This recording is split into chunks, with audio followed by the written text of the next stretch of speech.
Assalamualaikum warahmatullahi wabarakatuh.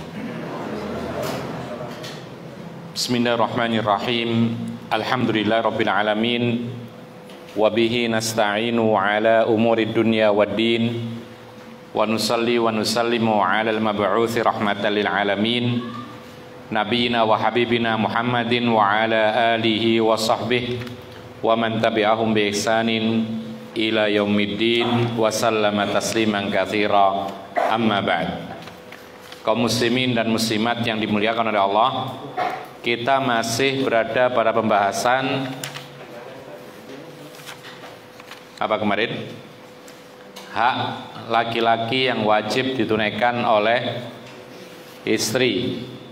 Jadi ini adalah hak suami yang harus ditunaikan oleh istri. Jadi ini adalah kewajiban istri terhadap suami. Ma'asyiral muslimin rahimakumullah, pada saat yang lalu yang paling akhir kita bahas bahwa di antara kewajiban istri merupakan haknya suami adalah istri tidak boleh berpuasa sunnah ketika suami di rumah kecuali mendapatkan izin dari sang suami. Kenapa demikian? Karena hadis Rasulullah SAW menyatakan demikian. Kemudian alasannya yang disebutkan oleh para ulama, karena puasa bagi sang wanita hukumnya sunnah, sementara berkhidmat kepada sang suami hukumnya wajib. Maka tidak boleh dibenturkan antara wajib dan sunnah, kecuali jika sang suami mengizinkan. Dan telah kita sebutkan pada saat yang lalu, izin itu ada dua macam. Masih ingat? Izin itu bisa berupa kalam, lafadz, kalimat, ucapan. Mas, saya besok mau puasa sunnah Senin Kemis. Boleh nggak? Kan kamu di rumah, atau sampean kan di rumah, boleh nggak saya puasa? Pengen sekali puasa sunnah. Sang suami mengatakan silahkan, maka boleh. Sang suami mengatakan jangan, ya. Karena apa? Karena aku butuh, yaitu bantuan ini dan itu, butuh pelayanan ini dan itu. Jangan puasa, maka tidak boleh berpuasa. Tetapi apabila puasanya adalah puasa wajib, maka tidak boleh dilarang oleh sang suami. Karena haknya Allah lebih didahulukan daripada hak manusia. Berikutnya yang ke-8. Wa min haqqiz zauji ala zaujatihi. Di antara hak suami yang wajib ditunaikan oleh istrinya, alla tamunna alaihi bima anfaqat min maliha fi baitiha wa ala iyaliha. Sang istri tidak boleh mengungkit-ungkit, yaitu apa yang diberikan oleh sang istri kepada suaminya berupa harta atau nafkah, baik untuk suami maupun untuk keluarganya. Jadi kadang-kadang istri ikut andil dalam memberi nafkah, atau misalnya sang suami tidak mampu memberikan nafkah yang cukup, lalu kemudian istri turun tangan ikut bantu bekerja meringankan beban suami, maka berarti sang istri bersedekah kepada suami dan anak-anaknya sendiri. Padahal memberi nafkah itu kewajiban suami, tapi karena mungkin ada urusan lain, karena sakit, karena tidak mampu, karena penghasilannya kecil, ya, maka sang istri ikut membantu, mungkin jualan online, bikin kue, apalagi biasanya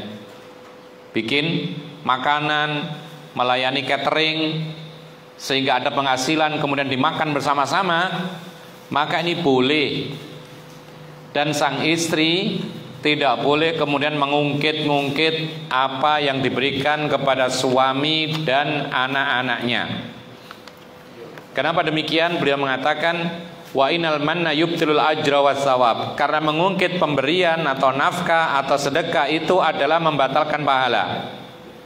Jadi karena istri ikut andil mencari penghasilan, kemudian diinfakkan untuk keperluan keluarga, berarti istri sedekah. Dan kalau sedekah itu kalau ingin betul-betul dicatat yaitu pahalanya oleh Allah, maka jangan sampai diungkit-ungkit. Ya, disebut, Mas, kemarin kan saya kasih, duitmu kan kurang, kan tak tambahi. Mas, kemarin beli beras itu duit saya loh ya. Mas, kemarin LPG-nya habis, terpaksa saya ngambil uang dari saku saya sendiri. Ya, itu uang warisan, macam-macam. Maka ini tidak boleh. Kenapa demikian? Karena itu membatalkan pahala sedekah, sebagaimana firman Allah, ya ayyuhalladzina amanu la tubtilus shadaqatikum bil manni wal adha. Wahai orang-orang yang beriman, dalam surat Al-Baqarah ayat 264, wahai orang-orang yang beriman, jangan kalian batalkan pahala-pahala sedekahmu dengan cara mengungkit-ungkit dan menyakiti. Memberi tapi mengungkit. Yang kedua, memberi tapi menyakiti. Misal begini, kalau mengungkit sudah kita sebutkan tadi, mengungkit. Ya, Mas, tadi beli ini uang saya loh ya. Mas, ini begini terus begitu. Kemarin itu kalau saya tidak mengeluarkan uang, kalau saya nggak jual gelang saya, mungkin kita mati semua. Ya, ini ngungkit namanya. Sudah ngungkit, kemudian perkataannya menyelisih tauhid. Karena kematian dan kehidupan itu tidak bergantung kepada jual emasnya, kan gitu. Nah, ini namanya mengungkit. Kemudian yang kedua, jangan pula dibatalkan pahala sedekah itu dengan menyakiti. Ngasih tapi nyakiti. Ketika beras habis, suami kebingungan, tidak punya uang, maka kemudian sang istri memecah celengannya, dipecah bekas sekali, dibanting sambil marah-marah. Nih, ambil sana, gitu.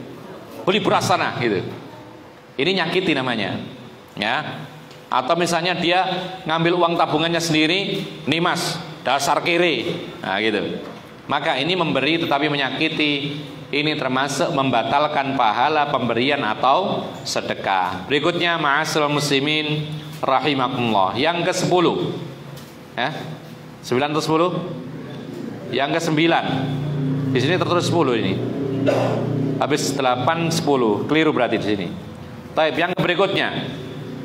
Wa min haqqiz zauji 'ala zaujatihi an tardha bil yasir. Di antara hak suami yang wajib ditunaikan oleh sang istri, hendaknya istri itu ridha, rela dengan nafkah yang sedikit.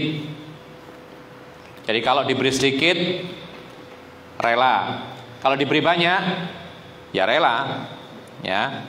Tapi tidak usah dibahas, kalau banyak mesti rela. Ya kan? Yang dibahas ini yang sedikit harus rela juga, karena kadang-kadang ketika dikasih banyak senang, ketika dikasih sedikit susah, marah, tidak rela. Kemudian wa antakna bil maujud, hendaklah sang istri juga merasa puas dengan apa yang ada, qanaah dengan apa yang dimiliki oleh suami, qanaah dengan pemberian sang suami. Ya, sebulan dikasih berapa? 1 juta misalnya. Masya Allah, 1 juta banyak sekali. Ya, cuman masalahnya 1 juta ini semuanya Pak, untuk beli beras, bayar listrik, bayar air, habis. Jadi kadang-kadang pemberian sang suami tidak mencukupi semua kebutuhan, kurang. Maka sang istri harus rela. Wa alla tukallifahum minan nafaqati ma la yutiqu. Dan sang istri tidak boleh membebani suaminya mencari nafkah di luar kemampuannya. Dia tahu ketika menikah suaminya kerjanya serabutan. Ya. Serabutan ya sehari mungkin dapat 50.000, 100.000. Dia tahu ketika menikah. Lain halnya kalau nggak tahu. Ketika mau nikah, sang laki mengatakan saya direktur. Pikirannya ya banyak gajinya. Ketika menikah ternyata apa? Ternyata misalnya serabutan, ditipu.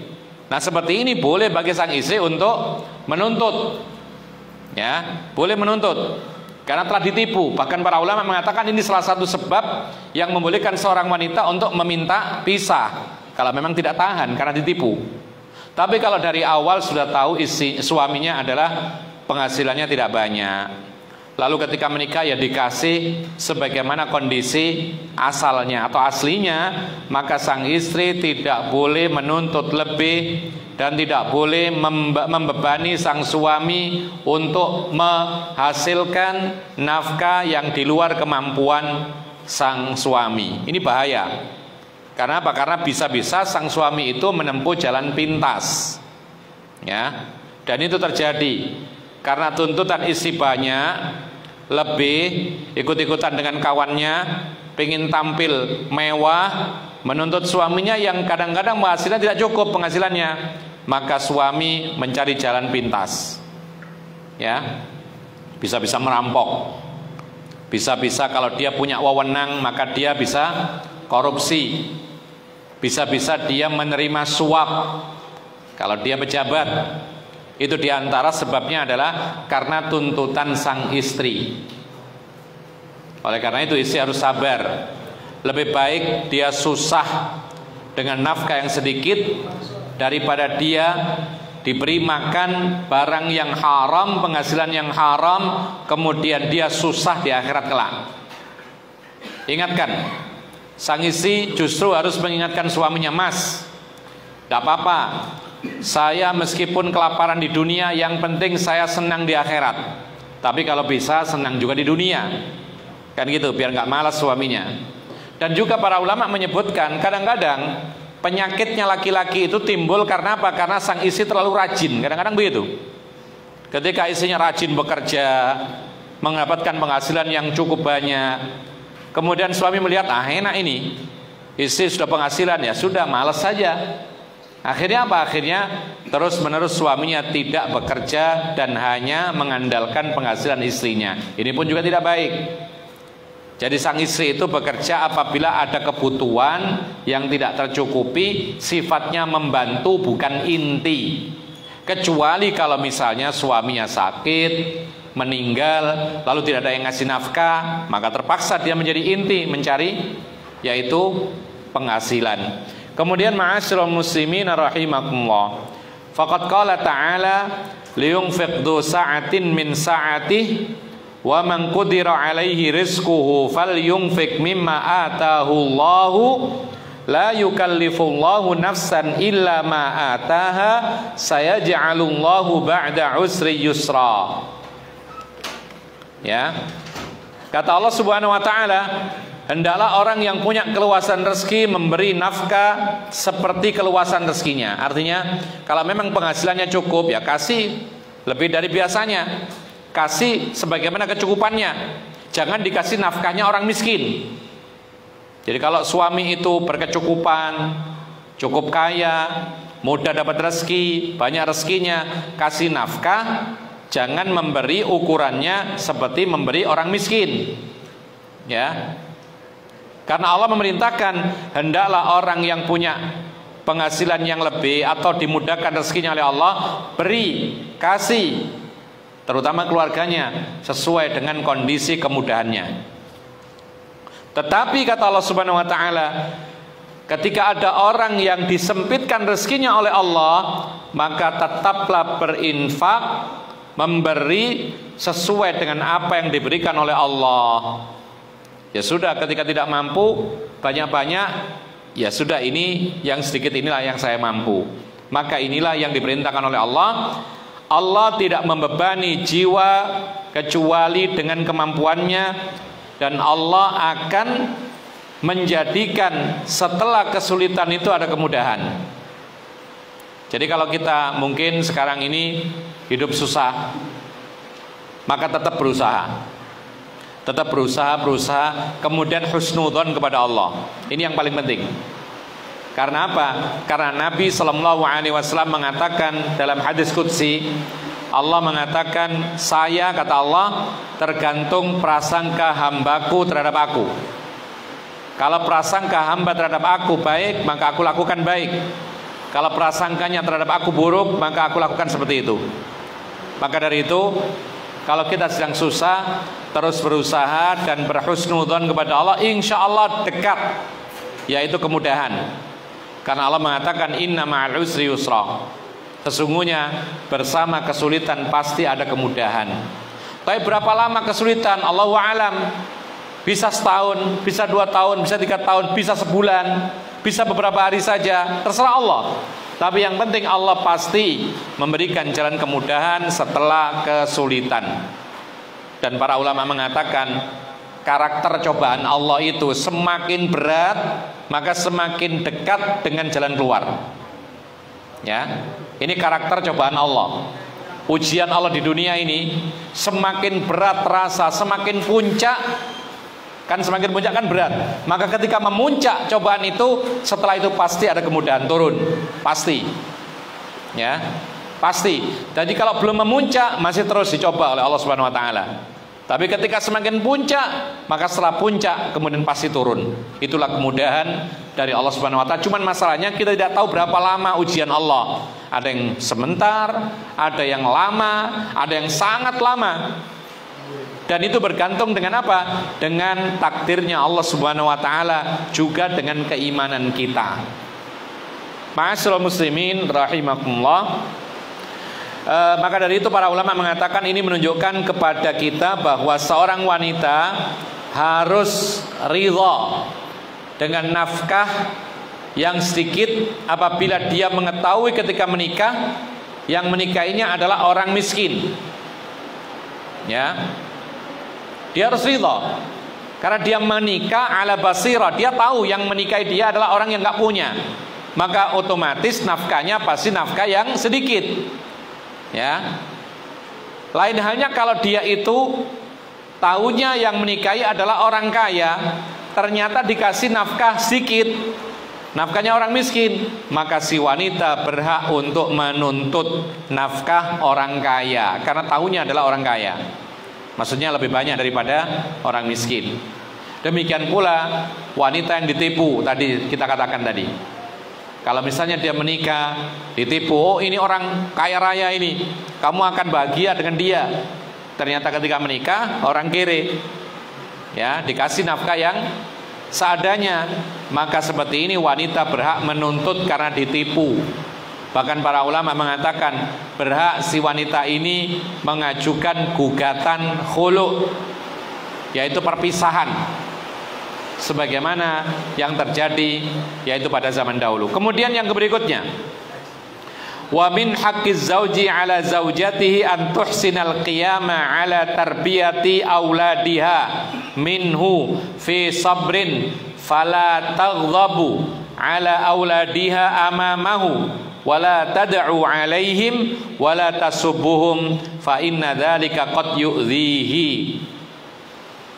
Di antara haknya suami yang wajib ditunaikan oleh istrinya adalah sang istri harus yaitu menjalani pendidikan atau mendidik anak-anaknya dengan kesabaran.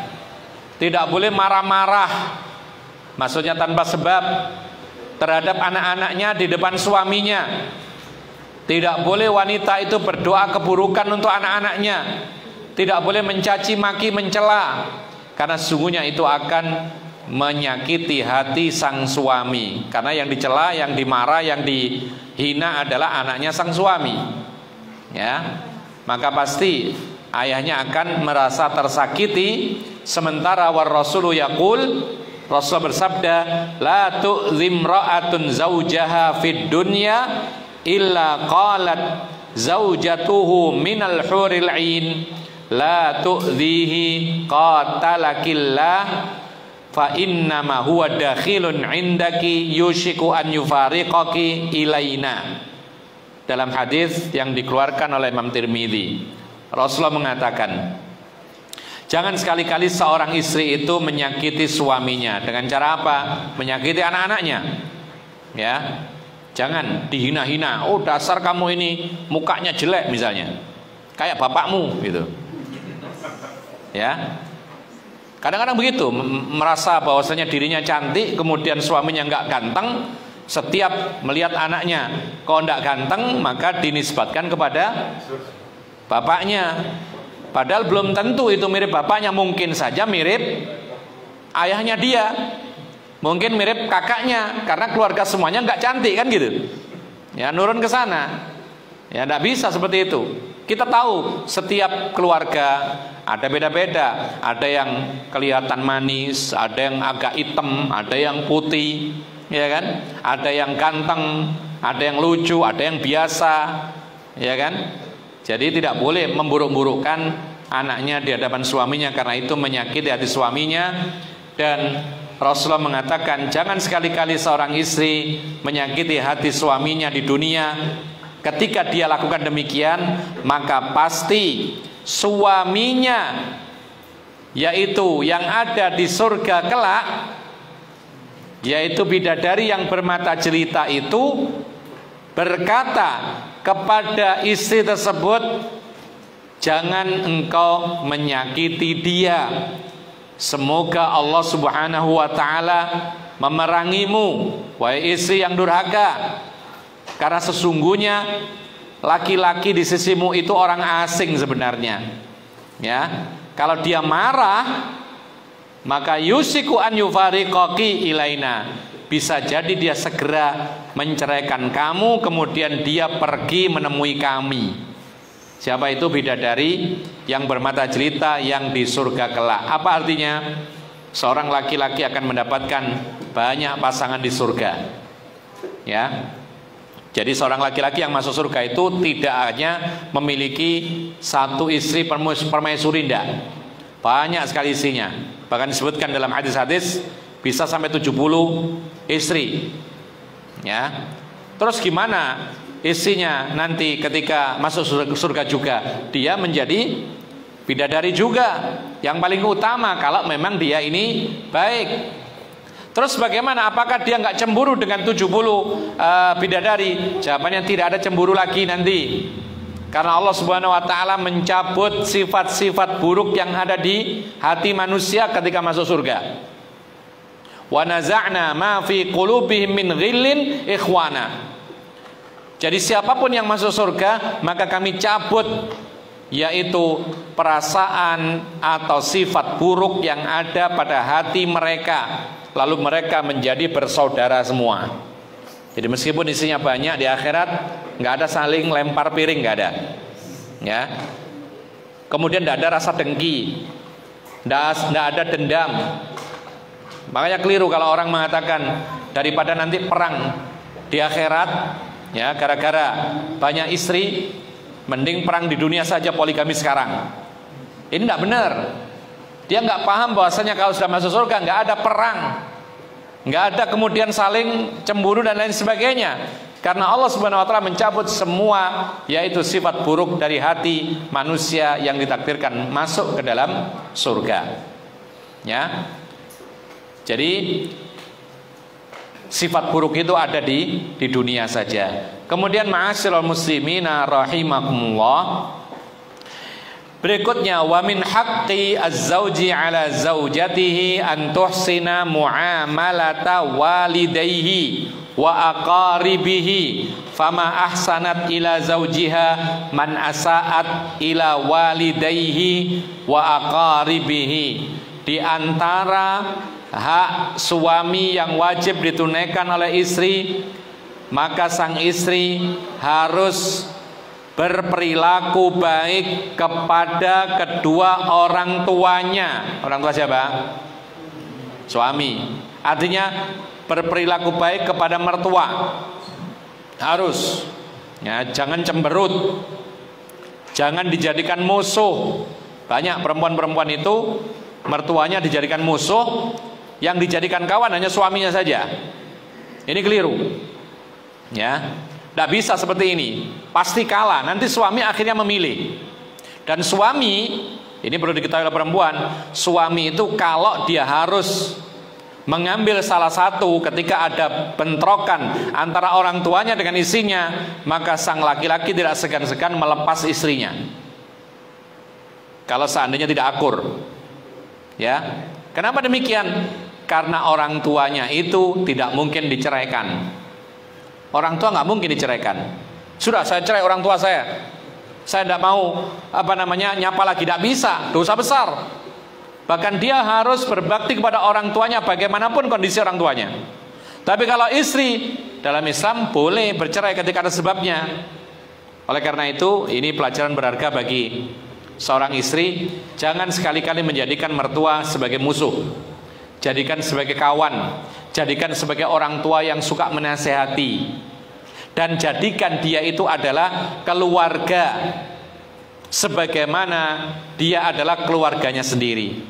Kalau sampai dijadikan musuh kemudian berperang bertikai, maka suami pasti akan melihat dan suami pasti akan membela orang tuanya. Pasti. Kadang-kadang meskipun orang tua itu salah, karena dalam Islam itu memang tidak boleh memutus hubungan dengan orang tua. Sementara memutus hubungan dengan istri bisa boleh, bisa tidak. Menceraikan istri bisa, tapi menceraikan sang orang tua ini termasuk dosa besar, tidak boleh. Tidak ada ceritanya seorang laki-laki menceraikan orang tuanya sendiri, ibunya dicerai, tidak ada. Ibunya tetap ibunya, bapaknya tetap bapaknya. Tapi kalau istri ada jalan untuk menceraikan. Oleh karena itu, salah satu kewajiban istri adalah berperilaku baik kepada mertuanya dan kerabat suaminya. Siapa itu? Ipar-iparnya, ya. Hati-hati kalau kepada saudari-saudari sang suami, baik-baiklah dengan mereka. Kenapa demikian? Beliau mengatakan, maka seorang wanita itu tidak dikatakan berperilaku baik kepada suaminya apabila dia berperilaku buruk kepada mertuanya dan kerabat-kerabat suaminya. Dia maunya dengan suaminya tok, tidak mau dengan orang tuanya, tidak mau dengan kerabatnya, ini tidak bisa. Ya, jalan satu-satunya ya sudah, diperbaiki hubungannya dengan mertua, dengan kerabatnya sang suami. Jangan sampai dijadikan musuh. Sekali lagi sama, kerabat-kerabat sang suami itu adalah rahim, yang mana di dalam Islam diperintahkan selalu menyambung silaturahim. Dan laki-laki tidak segan-segan menceraikan istri kalau berperang istri ini dengan kerabatnya, karena kerabat tidak mungkin dicerai. Bahkan dalam Islam kerabat dianjurkan, diperintahkan untuk selalu menyambung kerabatnya. Tidak mungkin yaitu diceraikan kerabatnya ini. Oleh karena itu, ma'asyiral muslimin rahimakumullah, sekali lagi sang istri, sebagaimana kemarin kita sebutkan, sang suami pun juga harus berperilaku baik kepada mertuanya sang suami ini, kepada kerabatnya istri pun juga baik. Maka istri pun juga harus berperilaku baik kepada mertuanya dan kerabat-kerabat sang suaminya. Yang berikutnya, wa min haqqi az-zauj 'ala zaujatihi, di antara haknya suami yang wajib ditunaikan oleh istrinya, alla tamna'a minhu nafsaha mata talabaha. Sang istri tidak boleh menolak ketika diminta oleh suaminya. Ya. Diminta apa maksudnya? Ya maksudnya adalah hubungan suami istri, apalagi kalau nggak itu gitu loh. Atau hal-hal yang lainnya. Ya, yang paling dominan ini maksudnya adalah permintaan suami untuk berhubungan dengan istrinya. Jangan sampai menolak. Demikian pula seandainya suami meminta untuk misalnya sekedar menemani, sekedar ngobrol, jangan bantah. Karena ini kewajiban istri. Diminta misalnya, tolong temani saya minum kopi misalnya, ya harus ditemani. Ya, daripada dia ke warung nanti ditemani ibu-ibu janda kan gitu. Ya. Jadi sang istri harus yaitu rela dan menemani suaminya ketika diminta oleh suaminya. Kenapa demikian? Rasulullah bersabda, idza da'a ar-rajulu imra'atahu ila firasyih.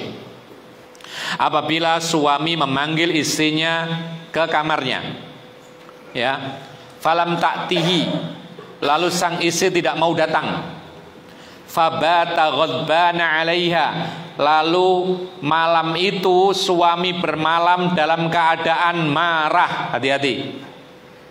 Ya.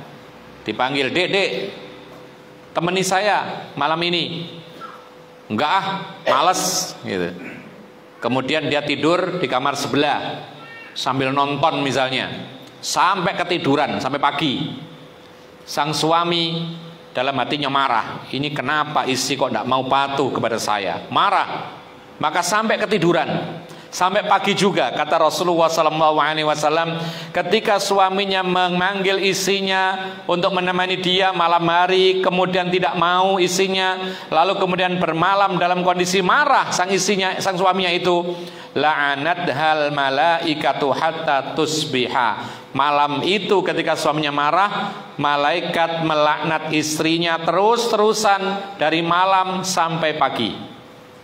Bayangkan dilaknat oleh malaikat. Yang melaknat itu malaikat. Laknat itu doa dijauhkan dari rahmat Allah. Ya, makanya kadang-kadang seorang istri itu sulit mendapat kasih sayangnya Allah.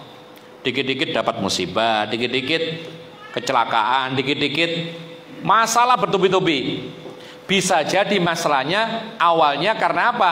Doanya malaikat dijauhkan dari rahmatnya Allah. Sebabnya apa? Sebabnya tidak taat dan patuh kepada suaminya, terutama ketika dipanggil ke kamarnya ketika malam hari. Ya, alasan ini dan itu, alasan capek, alasan apa lagi?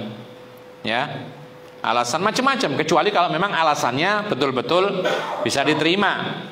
Nah, ma'asyiral muslimin rahimah, bahkan dalam hadis yang lain Rasulullah mengatakan, wa qala sallallahu alaihi wasallam, idza da'a ar-rajulu zaujatahu li hajatihi falta'tihi wa in kanat 'ala tanur. Ini lebih hebat lagi. Kata Rasulullah, apabila suami memanggil istrinya untuk memenuhi kebutuhannya, maka hendaklah ia segera datang kepada suaminya meskipun sang istri berada pada tanurnya. Tanur itu alat masaknya. Jadi dahulu orang dahulu di dapur itu ada semacam apa namanya gentong besar dari tanah gitu, ya. Kemudian bawahnya ada lubang untuk api pakai kayu. Nah, ini bulat ini seperti gentong itu alat untuk membakar roti. Jadi bikin adonan roti, kemudian dilebarkan, ditempelkan di tempat itu, tanur itu, dinyalakan api dari bawah, kemudian matang diambil. Itu dahulu. Nah, meskipun sedang membakar roti di dapur, ya, sedang belepotan begitu, dipanggil suaminya, tinggalkan dapurnya. Ya. Kenapa demikian? Karena ini lebih wajib daripada dia memasak. Memasak pun juga keinginan suaminya misalnya. Dia bisa sampaikan, loh mas, ini sedang masak sebagaimana kau perintahkan. Ndak, kemari, sudah tinggalkan. Ya. Karena apa? Karena ini menunjukkan bahwasanya yang lebih penting adalah yaitu mendatangi suaminya ketika dipanggil. Ma'asyiral muslimin rahimakumullah. Apakah larangan menolak ini secara mutlak? Artinya apakah tidak ada jalan bagi istri untuk menolak? Ya, masa sih harus patuh semuanya dipanggil meskipun sakit gitu? Dijawab oleh para ulama bahwasanya hukum asal istri tidak boleh menolak ketika dipanggil suaminya untuk menemaninya, ya, untuk berhubungan badan. Tetapi para ulama mengatakan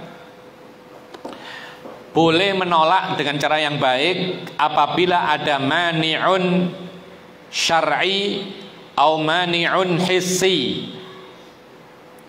Kalau ada penghalang syar'i atau penghalang hissi. Penghalang hissi itu penghalang secara fisik. Penghalang syar'i itu memang ada larangan dalam agama. Contoh, sang istri sedang puasa qadha. Menjelang Ramadan dia punya hutang puasa sepekan. Bulan Sya'ban tinggal sepekan. Paham? Puasa. Ya. Lalu dipanggil suaminya siang-siang. Kemari. Suami ingin menyalurkan yaitu hubungan biologisnya. Ya. Maka sang istri boleh bahkan wajib menolak. Katakan kepada suami, mas, saya dimurka oleh Allah kalau saya ikut melayanimu, karena ini adalah hari-hari terakhir waktu saya qadha Ramadan. Ini penghalang secara syar'i. Satu lagi, boleh seorang istri menolak ketika diajak berhubungan badan oleh suami ketika ada halangan syar'i. Apa itu? Haid dan nifas. Ya, haid dan nifas. Makanya suami harus belajar bab haid. Mentang-mentang nanti dia seorang laki-laki penguasa yang punya istri, kemudian ketika dia ingin berhubungan lalu dia paksa istrinya. Kemudian ketika istrinya haid, ketika melolak, kemudian dipaksa, kamu dosa masuk neraka. Ini tidak benar laki-laki seperti ini. Jadi laki-laki harus mengerti haid itu, larangan wanita haid itu adalah hubungan badan, sholat, puasa, ya. Yang lain-lain boleh. Tidur bersama suami boleh nggak seorang wanita haid? Tidur bersama suami. Kalau sekedar tidur boleh.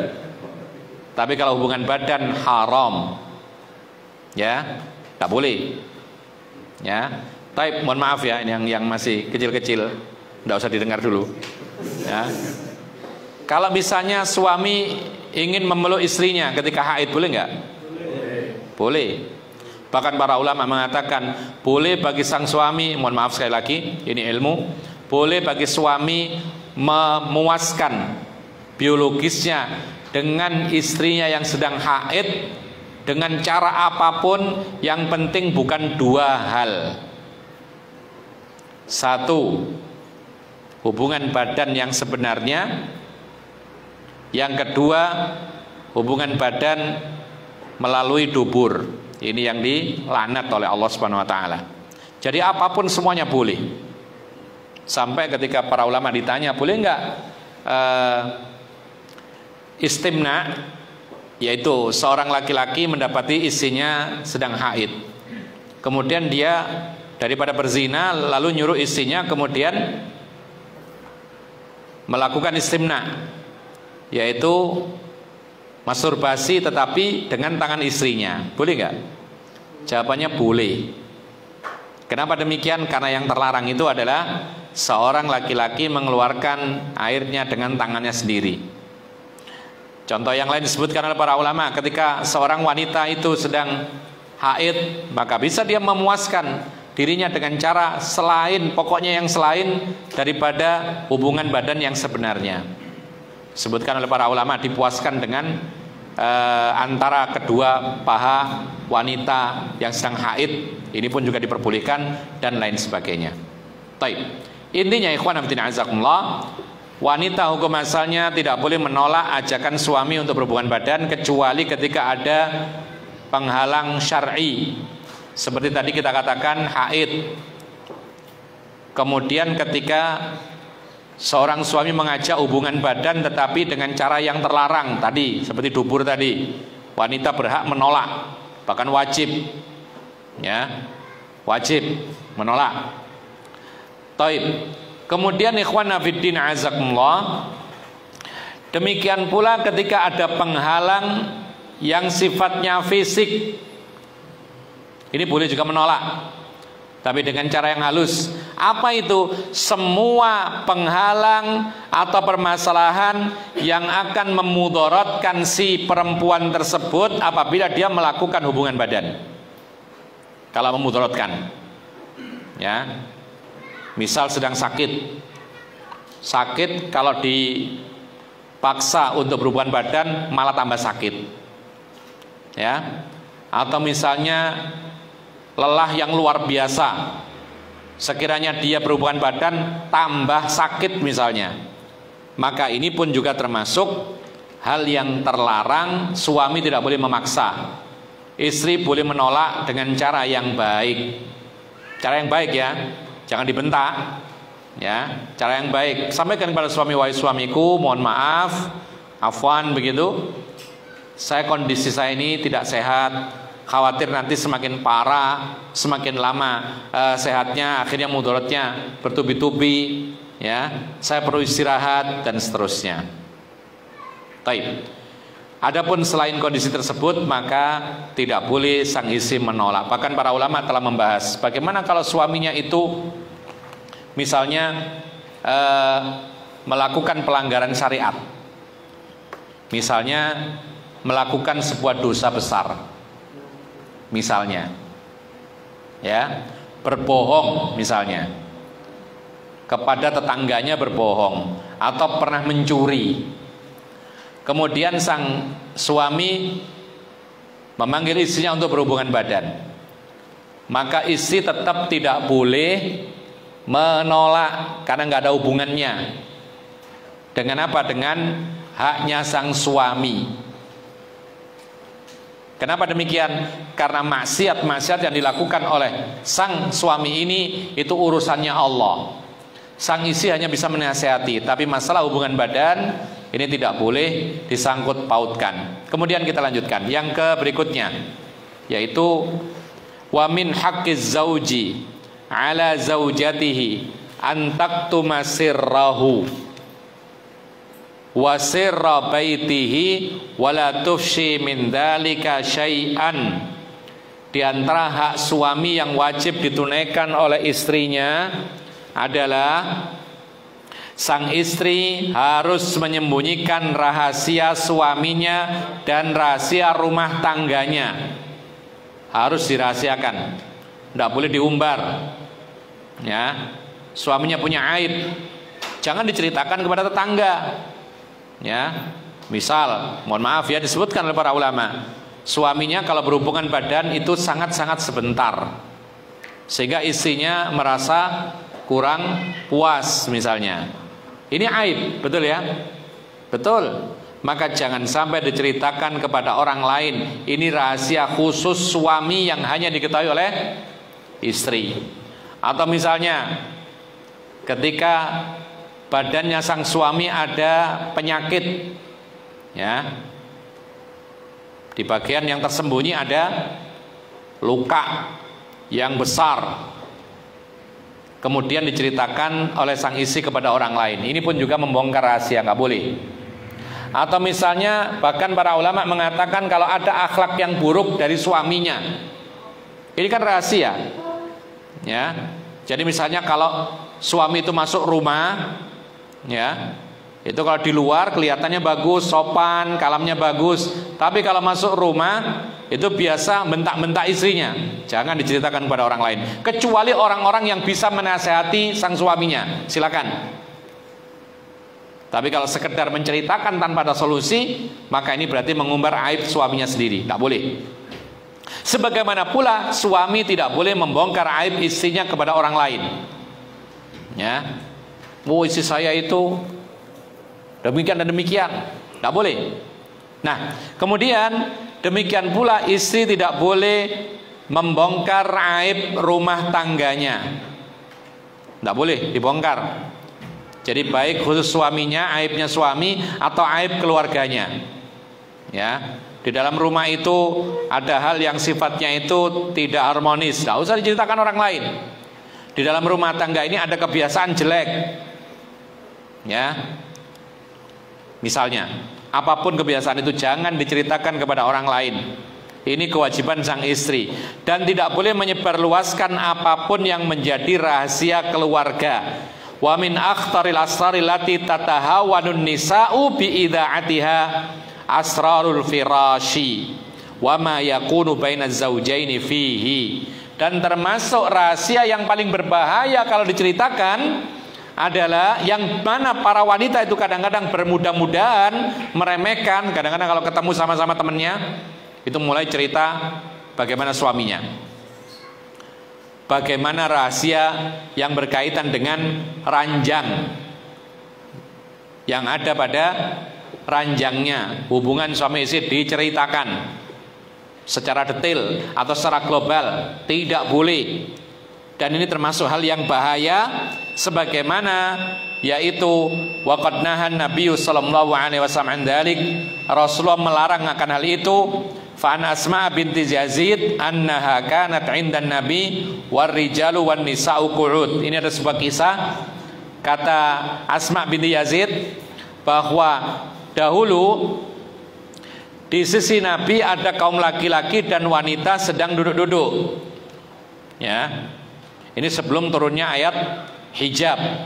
Jadi biasa campur laki perempuan itu ada seperti itu dahulu. Duduk-duduk bahkan ngobrol. Faqala, maka Rasulullah mengatakan la'ala rajulan yaqulu ma yaf'alu bi ahli wa la'alla imra'atun tukhbiru bima fa'alat ma'a zawjiha. Sepertinya ada seorang laki-laki di sini yang menceritakan apa yang dilakukan oleh istrinya semalam. Dan sepertinya ada di sini seorang wanita yang menceritakan apa yang ia lakukan dengan suaminya semalam. Kemudian fa'arammal qaumu, terdiamlah, yaitu manusia saat itu. Jadi tadinya kumpul laki perempuan sama-sama, kemudian ada cerita-cerita menceritakan isi rumah tangganya, bahkan hubungan suami istri diceritakan kepada kawan-kawannya. Maka Rasulullah mengatakan sepertinya ada yang cerita ini tentang hubungan suami istri kalian ini. Lalu terdiam semua orang. Fakultu i wallahi ya Rasulullah, maka aku pun, kata Asma binti Yazid, iya wahai Rasulullah, ada yang bercerita.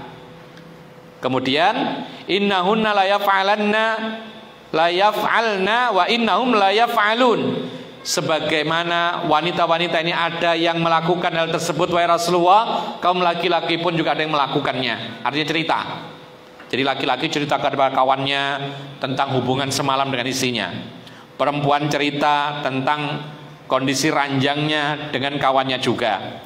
Maka faqala, Rasulullah mengatakan, fala taf'alu fa innama mathalu dzalika kamathali syaitanin laqiya syaitana fi tariqin faghasyiha wan nasu yanzurun.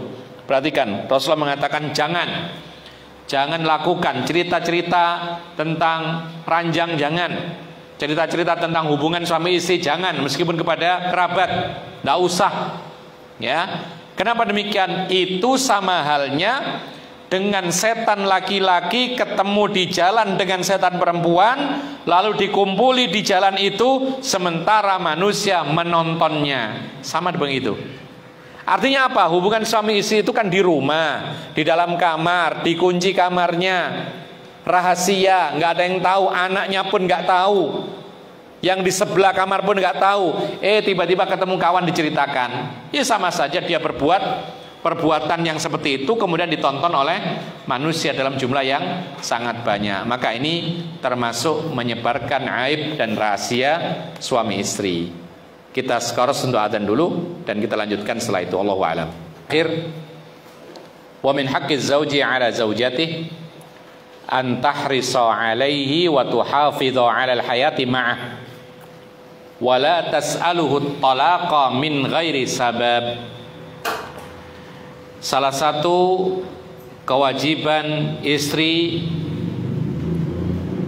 haknya suami yang wajib ditunaikan oleh istri adalah sang istri harus berusaha sekuat tenaga untuk tetap bersama-sama dengan suaminya. Jadi menikah itu niatnya seterusnya, bukan sementara. Kalau nikah sementara, ya, kemudian diketahui oleh pasangannya, ini namanya nikah mut'ah, nikahnya orang Syiah. Jadi nikah untuk berapa lama? Sebulan, 2 bulan. Maka ini disepakati oleh para ulama, yaitu batal atau rusak pernikahannya, tidak sah.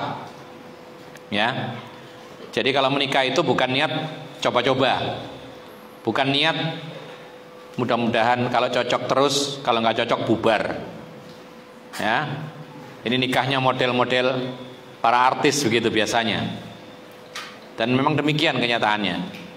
Jadi nikah untuk coba-coba, kalau cocok terus, kalau enggak ya sudah. Jadi kalau ada pikiran seperti itu ya bubar betulan, dan itu termasuk suudzon kepada Allah. Tapi kalau dia husnudzon kepada Allah, insya Allah akan terus langgeng, ya. Maka insya Allah akan dijadikan demikian oleh Allah Subhanahu Wa Taala. Jadi kewajiban istri diantaranya adalah istri wajib harus berusaha sekuat tenaga untuk menjaga supaya bisa bertahan dengan suaminya selamanya. Artinya apa? Dan tidak boleh meminta menuntut cerai dengan tanpa sebab. Berarti kalau ada sebab boleh nggak? Boleh. Nanti akan kita sebutkan. Kalau nggak ada sebab, tidak boleh. Sudah nyaman, sudah punya anak, sudah diberi nafkah yang layak, yang ma'ruf, sudah diberikan rumah, tinggal rumah nyaman, ya.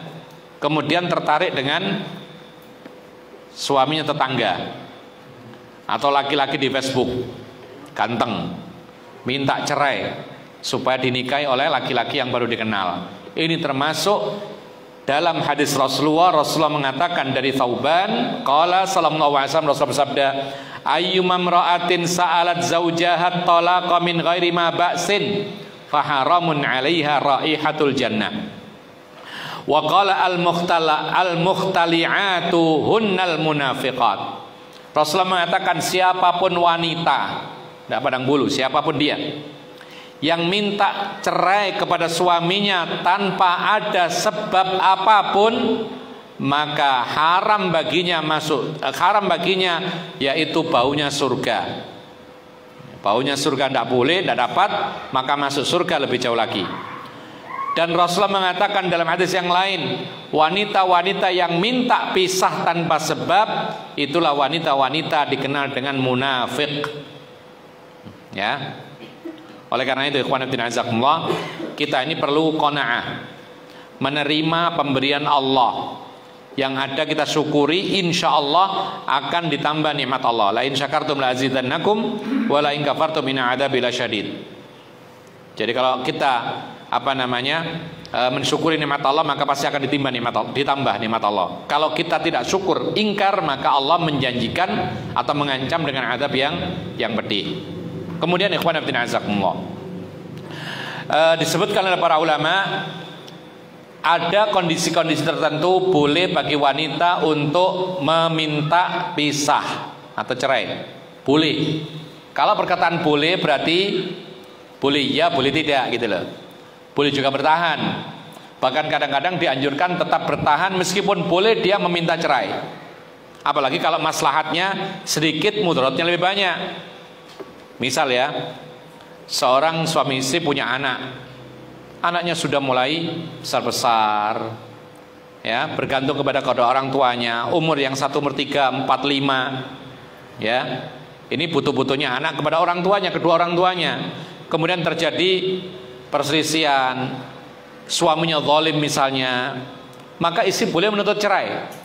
Tapi masalahnya sekedar boleh, dia bertahan itu lebih baik untuk mempertahankan apa? Mempertahankan anak-anaknya supaya tidak tercerai-berai. Dan istri yang bertahan demikian, dia mendapatkan pahala dengan kesabarannya dan terus memberikan nasihat kepada suaminya. Tidak sekedar asal minta cerai saja. Oleh karena itu sekali lagi, ada kondisi-kondisi tertentu wanita boleh meminta cerai dari suaminya. Ini sekedar boleh, bertahan pun juga boleh. Yang pertama adalah ketika suaminya tidak mampu memberikan hak istrinya. Ini boleh. Ya. Jadi misalnya suami tidak mampu memberi nafkah. Suami tidak mampu memberi tempat tinggal yang layak. Ya. Dia dikasih tempat tinggal tapi nggak layak. Suami tidak mampu memberikan pakaian yang layak. Diberikan pakaian tetapi tidak layak. Tidak seperti umumnya wanita-wanita yang ada. Maka seperti ini boleh. Perhatikan kalimat boleh, bukan sunnah loh ya. Kalau sunnah dianjurkan. Boleh bagi si wanita untuk meminta berpisah dengan suaminya. Dan boleh juga dia bertahan. Kalau dia bertahan, maka pahala besar dijanjikan oleh Allah Subhanahu wa taala. Dan kalau dia bertahan lalu dia husnudzon, inna ma'al usri yusra, maka ini kebaikan yang akan timbul kepadanya. Ini yang pertama. Apalagi kalau sudah punya anak, ya, anaknya banyak misalnya, kalau bercerai maka anak akhirnya berantakan. Harus dipikirkan 1000 kali berpikir sebelum bercerai. Dan setan itu memang senang untuk menceraikan suami istri. Paling disenangi oleh iblis. Selain menjatuhkan manusia kepada kekufuran, perceraian ini yang sangat dicintai oleh iblis. Ini yang pertama. Lalu yang kedua, ketika salah satu pasangan atau suaminya itu mempunyai perangai yang buruk, yang mana sang istri tidak bisa bertahan dengan akhlak buruknya sang suami. Ini boleh meminta cerai. Apa contohnya? Akhlak yang buruk apa? Suka mukul, ya, dikit-dikit mukul.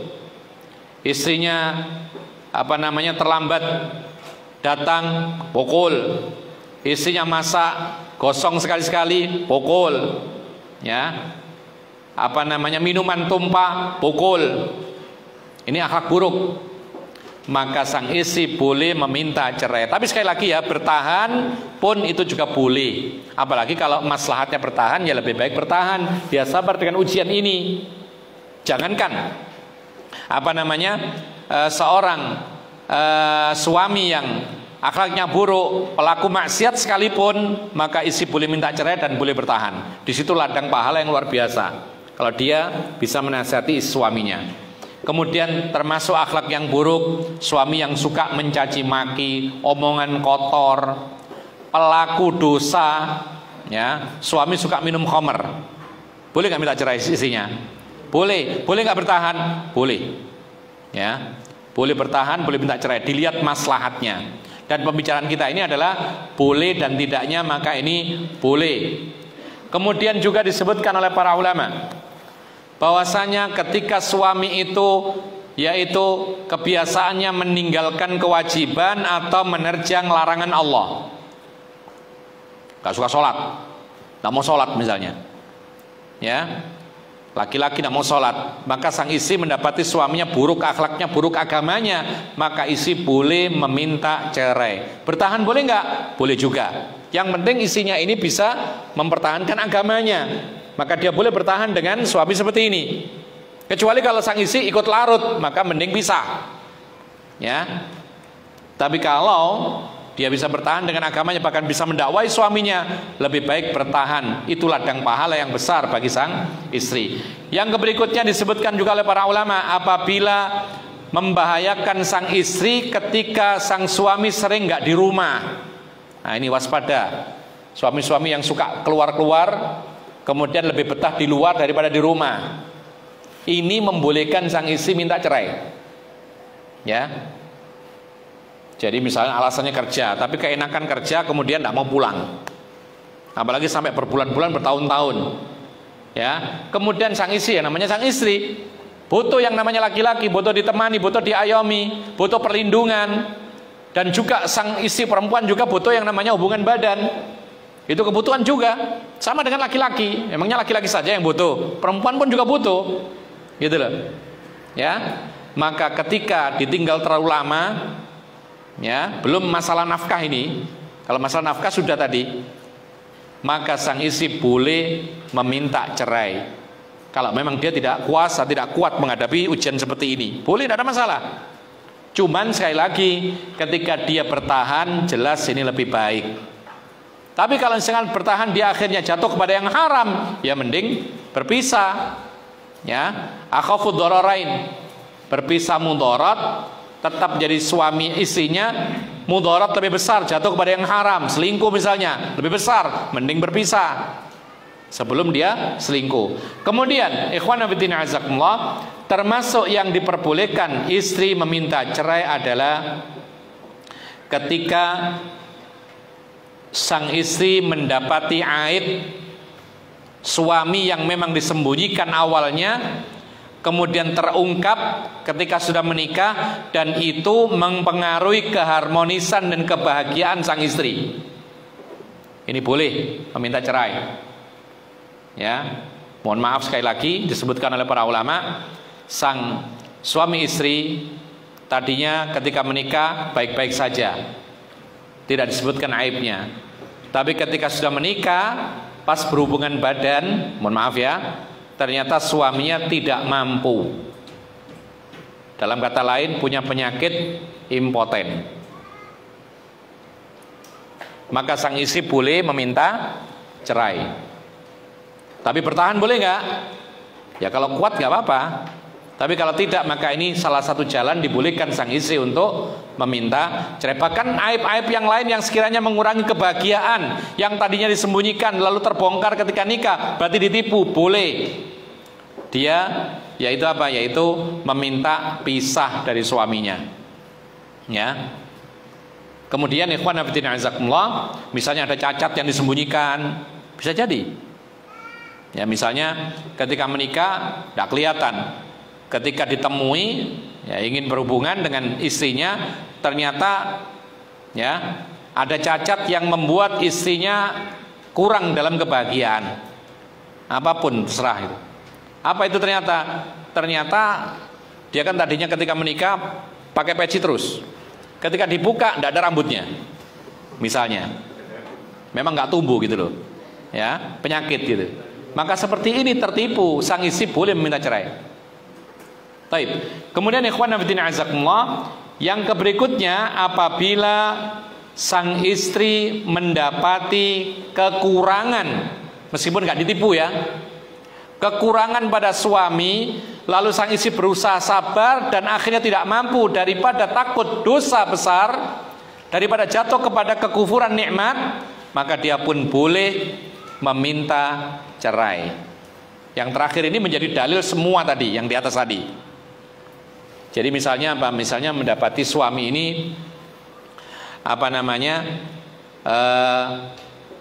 ya misalnya jelek sekali, istrinya cantik sekali. Tadinya mau, insya Allah sabarlah, karena kesolehannya insya Allah saya mau soleh nih, insya Allah akan membantu saya dalam menempuh jalan untuk ke surga bersama-sama. Tapi kemudian setiap hari dia dipermalukan oleh orang-orang. Dia berusaha sabar, dia tidak mampu. Ya, dihina terus, ketika jalan sama dia dihina. Ini suami istri apa budaknya ini? Begitu terus. Ya, iya seperti itu. Nah, kemudian kalau memang dia berusaha sabar akhirnya tidak kuat, daripada kemudian jatuh kepada kufur nikmat, dosa yang lebih besar lagi, jatuh kepada akhirnya membangkang, ya, karena nggak suka tadi, maka dia boleh meminta cerai. Dan kisah ini terjadi pada seorang wanita pada zaman Rasulullah SAW, yaitu istrinya Thabit ibnu Qais. Ini seorang wanita yang cantik, ya.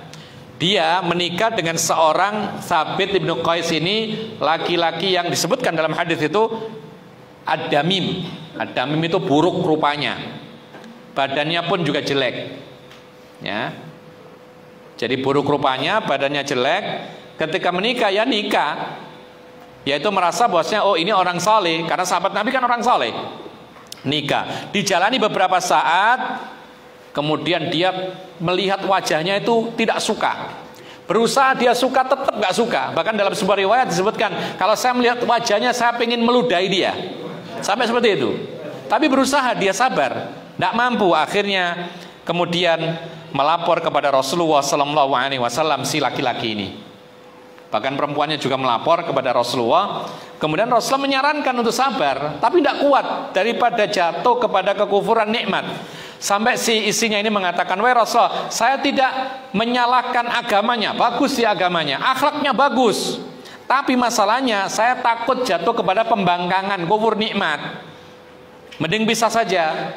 Si laki-laki ini tidak mau bisa, gitu loh, ya, tidak mau bisa, karena mendapatkan istri yang bagus.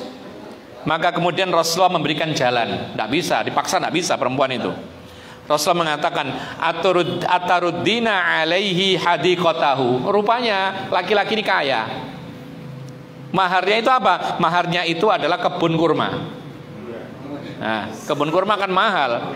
Diterima awalnya, berusaha sabar, ternyata nggak bisa sabar, minta pisah. Maka Rasulullah mengatakan, ya sudah, karena lakimu ini tidak mau mencerai, kamu bisa pisah dengan syarat apa? Kamu mau nggak ngembalikan maharmu dulu kebun kurma? Ternyata mau, akhirnya pisah. Nah, ini menunjukkan kepada kita bahwasanya kalau ada kekurangan dari pasangan atau suami, ketika istri berusaha sabar tapi tidak mampu dan takut jatuh kepada perbuatan dosa yang lebih besar seperti membangkang, maka boleh bagi sang istri untuk meminta cerai. Tapi sekali lagi ya, sang istri itu hanya boleh apabila dia bertahan, maka jelas pahalanya itu lebih besar. Allahu a'lam, ini yang bisa kita sampaikan, mudah-mudahan bermanfaat. Wa akhiru da'wana. Ada pertanyaan? Bagaimana menyikapi mertua yang minta jatah bulanan kepada siapa? Kepada siapa minta jatah bulanan? Kepada anaknya. Dan dilunasi hutangnya kepada menantu. Bagaimana menyikapi mertua yang minta jatah bulanan dan diminta dilunasi hutangnya kepada menantu laki-laki? Gimana mertua? Oh, dia yang minta ini mertuanya. Mertua tidak ada hak untuk meminta harta kepada mertua menantunya. Kalau orang tua boleh. Bahkan Rasulullah SAW mengatakan anta wa maluka liwalidika. Kamu dan yang kau miliki hartamu itu sebenarnya milik orang tuamu, karena kau ini ada karena orang tuamu. Tapi kalau mertua tidak ada hak. Ya, mertua nggak ada hak. Tapi kalau mertua meminta kepada istri kita boleh. Jadi mertua kita minta harta kepada istri kita dan harta itu harta istri kita, ya boleh. Ya. Nah, tetapi kita katakan mertua itu adalah orang dekat kita, jelas lebih dekat daripada tetangga kita hubungannya. Maka silakan dibantu, itu termasuk jalan kebaikan. Kalau kita baik kepada istri, maka kenapa kita tidak baik kepada mertua? Cuman masalahnya sekarang masalah meminta, memaksa, ini yang tidak boleh. Allahu a'lam. Kemudian yang berikutnya, Assalamualaikum warahmatullahi wabarakatuh. Manakah yang paling wajib membiayai adik perempuan jika dia mempunyai 2 saudara laki-laki? Jadi manakah yang paling wajib membiayai adik perempuan jika dia mempunyai 2 saudara laki-laki? Jadi saudaranya ada 2 laki-laki, ada 1 perempuan. Yang pertama seibu tapi tidak seayah dan telah berkeluarga. Kalau sudah berkeluarga maka pasangannya yang menafkahi, kan gitu. Yang kedua kandung seibu dan seayah serta belum berkeluarga namun telah bekerja. Bekerja belum tentu mencukupi, maka yang belum berkeluarga ini yang lebih dekat dan lebih wajib untuk dibantu. Allahu a'lam. Assalamualaikum warahmatullahi wabarakatuh. Jika seorang suami berselingkuh secara terang-terangan dengan wanita yang bukan mahramnya, selingkuh maksudnya di sini berzina ya. Kalau kawin lagi maka bukan selingkuh, ya kan? Kalau poligami bukan selingkuh, itu boleh dalam Islam. Cuman masalahnya yang nggak boleh itu sembunyi-sembunyi, ya. Jadi tidak gentleman kalau sembunyi-sembunyi. Iya. Sudah dinasehati namun tidak juga bertaubat. Apakah masih layak suami tersebut dipertahankan? Berharap Allah kelak memberikan hal hidayah bagi suami dan suami tetap memberikan hak kepada istri dan anak. Ya, tadi katakan ini maksiat ya, selingkuh ini maksiat, dosa. Maka ini sebab yang membolehkan istri minta pisah. Tapi ingat, ini sekedar boleh. Kalau dia bertahan sambil terus dinasihati maka ini lebih baik. Kadang-kadang punya anak juga butuh nafkah, istri pun juga butuh nafkah. Suami yang berbuat dosa tapi memberi nafkah anak istri dengan baik, itu masih lebih baik dipertahankan sambil dijadikan media untuk atau sarana untuk dakwah kepada suaminya. Jadi boleh dia minta cerai, tetapi ketika bertahan maka ini jelas lebih baik. Allahu a'lam. Ini yang bisa kita sampaikan, mudah-mudahan bermanfaat. Ada perkataan yang akan kita bahas, yaitu wasiat seorang sahabiat kepada putrinya yang akan menikah, yaitu nanti akan kita bahas sebuah wasiat yang sangat bagus untuk para wanita yang akan menikah, insyaallah. Allahu a'lam. Ini yang bisa kita sampaikan, mudah-mudahan bermanfaat. Aku qouli hadza wa astaghfirullah li wa lakum innahu wal ghafurur rahim. Subhanakallahumma bihamdika asyhadu an la ilaha illa anta astaghfiruka wa atubu ilaik. Assalamualaikum warahmatullahi wabarakatuh.